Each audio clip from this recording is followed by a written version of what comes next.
Hello everyone, good morning, welcome back to my channel ডাকি ঠিকাদার blog. কেমন আছো তোমরা সবাই? আশা করি সবাই খুব ভালো আছো আর আমরাও ভালো আছি। আর এই যে দেখতে পাচ্ছ, আজকের দিনটি ছিল সরস্বতী পুজোর দিন। তো সেই দিনটাই ক্যামেরাবন্দি করে রেখেছিলাম, পুরো তোমাদের সঙ্গে শেয়ার করা হয়নি। তো কয়েক মাস হয়ে গেল, আর এখন তোমরা হয়তো ভাবছো যে দিদিভাই এখন ভিডিওটি পোস্ট করছে, এতদিন কেন করেনি? তো যাই হোক, একটু সমস্যার জন্য করতে পারিনি, প্লিজ তোমরা কিছু মনে করো না। ভিডিওটি আমি এখন পোস্ট করছি আর কি। আর আমরা সরস্বতী পুজোর দিনটা কিভাবে কাটিয়েছিলাম, তো সেটাই তোমাদের সঙ্গে একটু শেয়ার করলাম। আর তোমাদের সঙ্গে শেয়ার করতে পারলে আমারও খুব ভালো লাগবে। এর মধ্যে কিছু ভিডিও ছিল একটু ডিলেডও হয়ে গেছে, তো তার জন্য ভিডিওটা বেশি একটু বড় হয়নি। তো যাই হোক, যেটুকু আছে সেটুকুই তোমাদের দেখালাম আর কি। আর এই যে সকালবেলায় স্নান ধান হয়ে গেছে, আর এখন হচ্ছে মাইকে আমি রেডি করছি। তো ভেবেই নিয়েছিলাম আগের থেকে যে মাইকে হলুদ শাড়ি পরাবো, তো তার সঙ্গে হচ্ছে সাদা ব্লাউজ। আর ব্লাউজটা আমি নিজে হাতে ওকে করে দিয়েছি। আর এই যে মাহি এখন পুরোপুরি রেডি হয়ে গেছে, আর কাকাদের বাড়িতে হচ্ছে পুজোটা, তো ভাইয়ের উদ্যোগেই হচ্ছে। তো এখন আমরা সবাই রেডি হয়ে চলে এসেছি। আর এই যে হচ্ছে আমাদের মণ্ডপ। তো ভাইয়ের যত বন্ধুবান্ধব আছে, তো সবাই মিলেই প্যান্ডেলটা করেছে, আর করতে পুরো দুদিন সময় লেগে গেছে, জানো তো। তো চলো, এখন এই যে সবাই রেডি সেডি হয়ে চলে এসেছি। আর এই যে ফল নিয়ে বসে গেছি। আর যেখানেই পুজোতে যাই না কেন, ফল কাটার দায়িত্বটা আমার উপরেই আসে আর কি। আর আমিও বেশ ভালোবাসি এটাকে, পছন্দ করি যে পুজোর সময় ফল কাটবো, পুজোতে বসবো, আর নিজে হাতে সবটা দায়িত্ব নিয়ে করব আর কি। পুজোটা খুব ভালো লাগে আর কি। আর এই যে প্রচুর ফল নিয়ে এসছে ভাই, তো সেগুলো এখন কাটছে। আর এই যে পাশে বসে রয়েছে সোমা, ও খই বাচ্ছে, খইয়ের মধ্যে কিছু ধান রয়েছে, তো সেগুলো বেছে দিচ্ছে। পুজোর সময় কিছু খই লাগবে আর কি, তার জন্য আনা হয়েছে। আর এই যে সমস্ত রকমের ফল তো আমি কাটতে বসে গেছি, কিন্তু আঁকটা কাটতে আমার একটু সমস্যা হচ্ছিল। তো কাকা আঁকটা ছুলে দিয়েছে আর কি, তারপর আমি কেটেছি। আর এই যে প্যান্ডেলটা, ঠাকুরটা তোমাদের পুরো আমি দেখিয়ে দিলাম। আর তারপরে যে কবিতা কাকিমা সবাই চলে এসছে, আর একসঙ্গে সবাই মিলে ফল কাটছি। তো এই দেখো, অনেক প্রচুর প্রচুর ফল নিয়ে এসছে আর কি। তো এখন কাটা হয়ে গেলে তারপর আমরা পুজোতে বসবো। আর পাড়াতে অনেক জায়গাতেই পুজো হচ্ছে। আর এই সরস্বতী পুজোর সময় ব্রাহ্মণ পাওয়াটা খুবই মুশকিলের ব্যাপার। ব্রাহ্মণ আসবে আর চলে যাবে, 10 মিনিটও সময় দিতে পারে না, এমন একটা অবস্থা।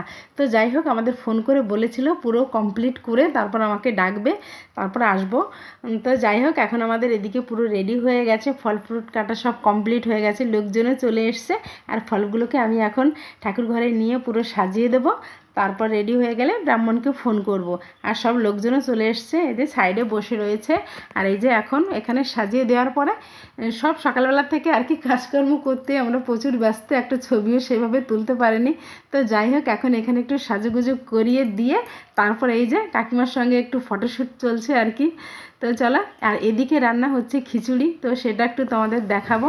মাসি মমতা এরা বসে গেছে খিচুড়ির জন্য সবজিপাতি কাটার জন্য। আর এরা কেটে দিয়ে গুছিয়ে দিয়ে তারপর স্নান করতে যাবে।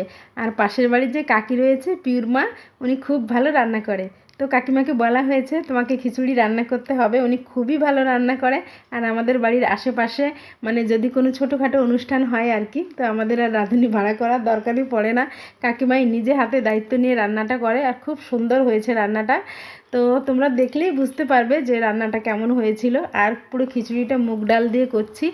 আরও হ্যাঁ, এই পর্যন্ত তোমরা যারা আমার ভিডিওটি দেখেছো, তো কেমন লাগলো আমার ভিডিওটি অবশ্যই আমাকে একটু কমেন্ট করে জানিও। আর একটা লাইক দিতে কিন্তু ভুলো না, তোমাদের একটা লাইক আর একটা মিষ্টি কমেন্ট আমাকে অনেক দূর পৌঁছাতে সাহায্য করবে। তবে চলো, এদিকটা তো দেখানো হয়ে গেল, এবার হচ্ছে পুজোর কিছু কাজকর্ম বাকি রয়েছে, একটু ধূপ ধুনো ধরাতে হবে আর কি। ঠাকুরমশাইকে তো ফোন করা হয়ে গেছে, আর বাদ বাকি যেটুকু কাজ আছে তো সেটুকু আমি করব। আর তিতলি এখনই এসে পৌঁছায়নি, কারণ ওকে আজকে আমি পুরোপুরি রেডি করতে পারিনি। সকালবেলায় শুধু শাড়িটা পরিয়ে দিয়েছিলাম, আর ও একাই রেডি হচ্ছে, কারণ আমি পুজোর কাজকর্ম করতে এদিকে ব্যস্ত, আর ওকে সেভাবে রেডি করা হয়নি। জাস্ট শাড়িটা একটু পরিয়ে দিয়েছিলাম ওকে। আর ও বাড়ির পুজো সেরে তারপর বেরোবে একটু বন্ধুদের সঙ্গে ঠাকুর দেখতে। ওদের স্কুলে টিউশনে সব জায়গায় হচ্ছে পুজো, তো একটু বেরোবে ঠাকুর দেখতে। আর এদিকে আমাদের কাজকর্ম পুরো কমপ্লিট হয়ে গেছে। আর এখন পুজোয় বসলে হয়ে যাবে, ঠাকুরমশাই এখন চলে আসবে।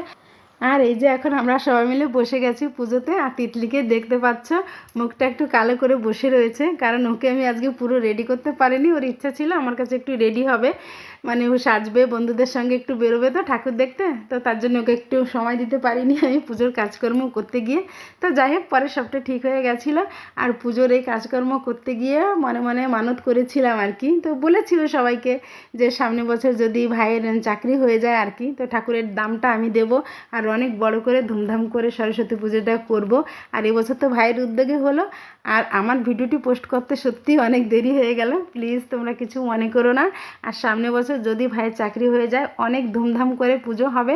আর আমি বলে রাখছি সরস্বতী পুজোর দিনই রাত্রেবেলায় ভিডিওটা আপলোড করব, তোমরা দেখতে পাবে।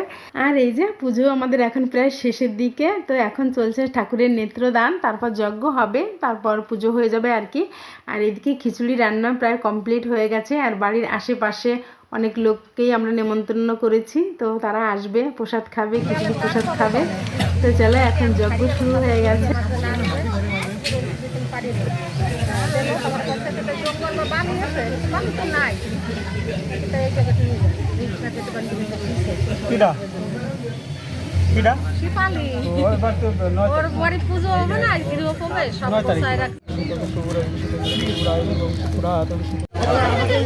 দাঁড়ায় রয়েছে দাঁড়া থাকলেও আমাকে